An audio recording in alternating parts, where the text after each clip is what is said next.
Thank you Jesus, thank you lord, thank you lord, thank you lord. জয় যিশু, amen, hallelujah, hallelujah, hallelujah. পবিত্র আত্মা, তুমি আমার মধ্যে এসো, এসো, এসো প্রভু। আজকে কোন বাক্যর প্রয়োজন প্রভু, তুমি আমার আত্মার মধ্যে দাও প্রভু। এই বাক্য দ্বারা প্রভু, প্রভু তোমার সমস্ত অন্ধকারে পড়ে থাকা সন্তানরা প্রভু তোমাকে চিনতে পারবে, জানতে পারবে প্রভু। সেই বাক্য তুমি আমার আত্মার মধ্যে দাও প্রভু। তুমি আশীর্বাদ দিয়া কৃপা করো, করেও দিয়েছো প্রভু। যিশু নামে চাইছি, আমেন, আমেন, আমেন। ঈশ্বর আজকে আমার আত্মাতে যে বাক্য দিয়েছে, মথির 6:31 বাক্য।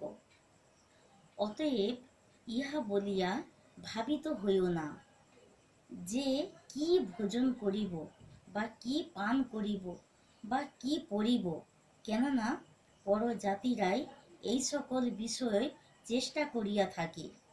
তোমাদের স্বর্গীয় পিতা তো জানেন যে এই সকল দ্রব্যে তোমাদের প্রয়োজন আছে, কিন্তু তোমরা প্রথমে তাহার রাজ্য ও তাহার ধার্মিকতার বিষয়ে চেষ্টা করো, তাহা হইলে ওই সকল দ্রব্য তোমাদিগকে দেয়া হইবে। অতএব কল্লকার নিমিত্ত ভাবিত হইও না, কেননা কল্ল আপনার বিষয় আপনি ভাবিত হইবে। দিনের কষ্ট দিনের জন্যই যথেষ্ট। আমেন। ঈশ্বর এখানে আমাদেরকে বলেছে যে আমরা কি খাবো, কি পরবো, কি পান করব, এইসব বিষয় নিয়ে আমাদেরকে ভাবনা ভাবতে হবে না।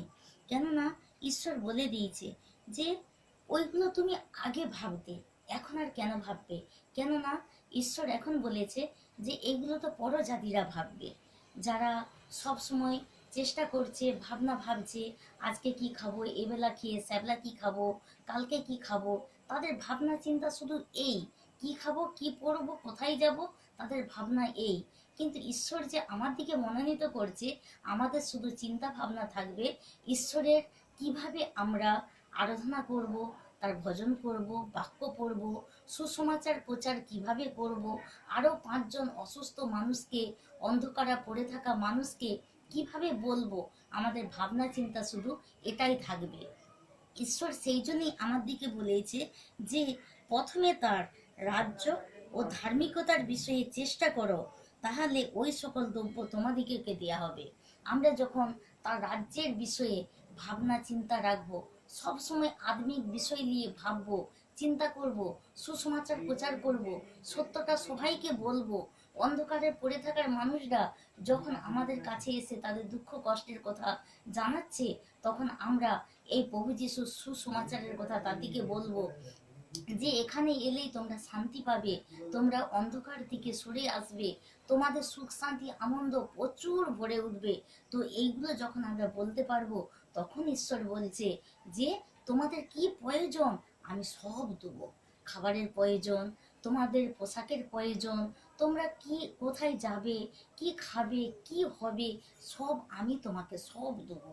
কিন্তু আমার রাজ্যের বিষয়ে প্রথমে তোমাকে ভাবতে হবে, চিন্তা করতে হবে, সেই অনুসারে চলতে হবে, আত্মার বসে চলতে হবে, মাংসর বসে নয়।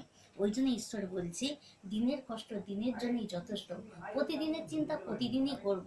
আজকে আমি সত্যটা সবাইকে জানাতে পেরেছি তো, আজকে আমি বাক্যটা আমি পড়েছি তো, এই বাক্য দ্বারা নিজে চলছি তো, পরিবার চলছে তো, আত্মীয় স্বজন সহকর্মী সবাইকে সত্যটা বলতে পারছি তো।